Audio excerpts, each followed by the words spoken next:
Y como lo comentábamos recién, el choque entre un camión, un bus y un vehículo menor dejó 6 personas muertas y una treintena de heridos allá en la Ruta 5 Sur a la altura de Angostura. Tras el impacto, el bus se incendió. Aún se realizan peritajes para determinar la causa. Este accidente se produjo a pocos días de comenzar las fiestas patrias, cuando aumentan mucho los viajes entre distintos puntos del país. Bueno, y es por eso que es necesario, conocer cómo reaccionar en caso de un accidente vehicular, para poder quizás también salir con vida o para poder ayudar a otras personas. Queremos conversar más de este tema y nos encontramos con el director de la Escuela de Transporte de la UTEM, Álvaro Miranda, a quien le damos la bienvenida. ¿Cómo está? ¿Qué tal, Álvaro? Buenos días. Buenos días. A ver, una situación, es que uno viene todavía pensando en este accidente, es terrible lo que se vive, pero ya hablando más con frialdad, cuando ocurren este tipo de hechos, es ahí cuando uno tiene que ser lo más frío posible y saber reaccionar quizás, o tomar ciertas medidas, tanto preventivas, y si ocurre un accidente, al momento de quizás prestar ayuda. ¿Qué se debe hacer? ¿Cómo se debe actuar? A ver, la verdad es que ante la ocurrencia de un accidente de tránsito, las personas que están involucradas, sobre todo los pasajeros, ¿no es cierto?, lo primero es conservar la calma. No desesperarse, evaluar bien la situación para poder actuar, ¿no es cierto?, de una manera que no conlleve al pánico y que esto pueda generar, ¿no es cierto?, dificultades o inclusive empeorar el accidente. Al respecto, cuando en estas fiestas patrias que se hacen muchos viajes, ¿no es cierto?, sobre todo el transporte urbano, interurbano de pasajeros, lo primero que tienen que hacer los pasajeros al abordar un bus, ¿no es cierto?, verificar que todos los cinturones de seguridad estén funcionando y ponerse el cinturón de seguridad. La verdad es que a mí me ha tocado viajar últimamente en buses interurbanos y muchos pasajeros no se colocan el cinturón de seguridad. Es muy importante decirle a las personas que el hecho de no utilizar el cinturón de seguridad al interior de los buses aumenta pero dramáticamente la consecuencia de un accidente de tránsito que puede tener ese bus, y además, ¿no es cierto?, el riesgo de muerte o de lesiones gravísimas se dispara brutalmente.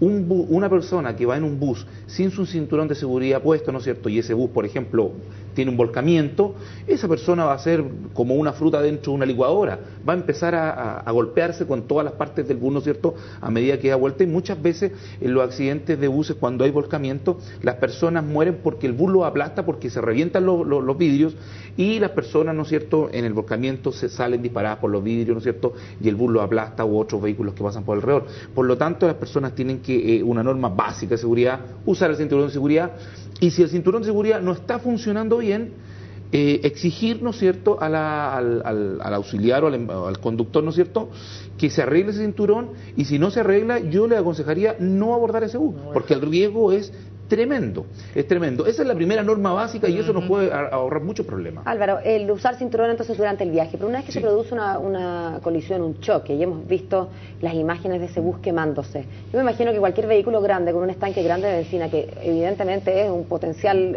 combustible, y por lo tanto puede prender fuego, ¿es recomendable entonces que en caso de choque y una vez que ya se haya detenido la máquina después del volcamiento, de lo que sea, yo me saque el cinturón y mi primera lógica sea salir de ahí?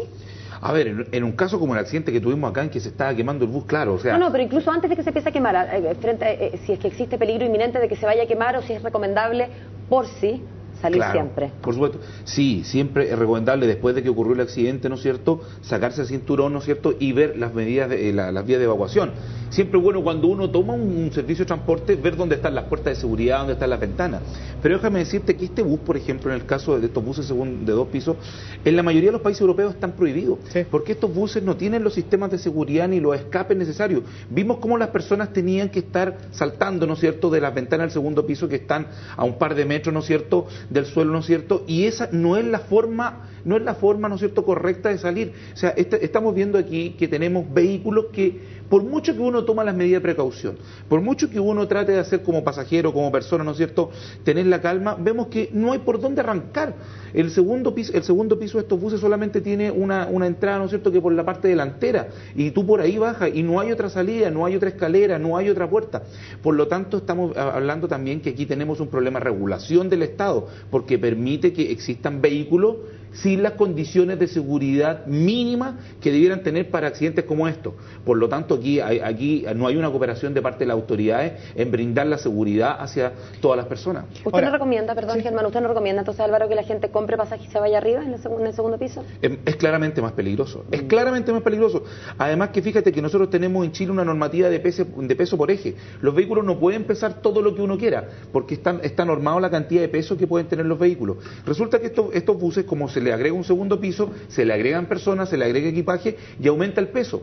Por lo tanto, se sobrepasa ese límite. Entonces, ¿qué es lo que hacen las fabricantes? Que el segundo piso es de un material extremadamente ligero. Por lo tanto, el segundo piso de estos buses, ¿no es cierto?, es de un material blando, muy liviano, ¿no es cierto?, para cumplir con el peso, pero eso inclusive vuelve a aumentar la inseguridad del vehículo porque no tiene una estructura, ¿no es cierto?, que pueda soportar una cierta cantidad de golpe o presión. Ahora vienen muchos viajes para el 18 de septiembre. Una cosa es el cinturón de seguridad, por supuesto, pero sabemos que en el caso de un accidente de tránsito pueden conjugarse desde si el conductor, el chofer, durmió las horas necesarias, se cumplieron los turnos o no, que el estado en el que está el bus, el estado en el que están las ruedas, en fin. ¿Qué, como usuario, como pasajero, me debo fijar en un bus, por lo menos cosas que sean a simple vista eventualmente, que para uno sea una alerta en que uno diga, a ver, este bus hay que mirarlo con otros ojos, hay que hablar con la autoridad o hay que hablar con alguien para que lo supervise? A ver, en Chile existe una normativa para el transporte interurbano de pasajeros, la cual establece los turnos de conducción y las horas máximas de conducción y los descansos. Esta normativa establece que tiene que haber un sistema digital, electrónico, al interior de los buses que va transmitiendo, ¿no es cierto?, a una página web que puede ser accedida por los fiscalizadores de la Dirección del Trabajo, los cuales van viendo, ¿no es cierto?, cuántas son las horas de conducción de los conductores, ¿ya? Yo como usuario lo primero que tengo que hacer cuando subo, ¿no es cierto?, es verificar, ¿no es cierto?, ver que tiene que estar este sistema. En muchos buses traen ese aparatito, ¿no es cierto?, que es como una máquina, un post de estos que te avisa, lo tiene el conductor.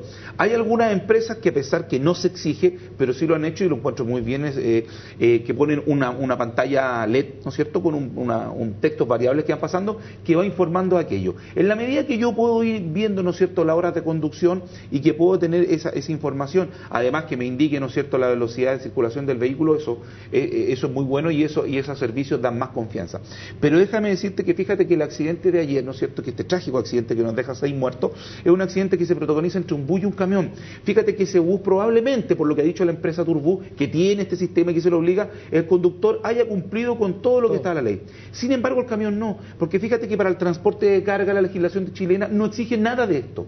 Al transporte de carga lo que le exige, ¿no es cierto?, la legislación chilena es que las horas de conducción y los turnos que él trabaja los tiene que anotar en una libreta que va a bordo del camión. Entonces tenemos que el conductor del bus va con una tarjeta, un sistema electrónico que se manda a la web, que te lo fiscalizan online, etcétera, etcétera, etcétera. Y el camión anda con una libreta. 14 horas manejando. Claro, y fíjate que el sistema es súper intrínsecamente perverso, porque la mayoría de los camioneros, de los conductores de camiones, tienen un sueldo que es fijo más variable, y el variable es en función de la carga que transportan. A medida que transportan más carga, ganan más dinero. Luego, ¿qué quiere hacer cualquier persona normal? Ganar más dinero. Por lo tanto, el tipo va a tratar de ganar más dinero y para eso va a manejar más. Y si se pasa de las horas, ¿qué es lo que hace? No lo consigna en la libreta. Por lo tanto, como no lo consigna en la libreta, es muy difícil fiscalizar y es muy fácil adulterarlo. Y sobre esa base es que nosotros tenemos los camiones, ¿no es cierto?, que están conduciendo en nuestro país. Y si yo soy un conductor que voy en mi auto en este 18 de septiembre,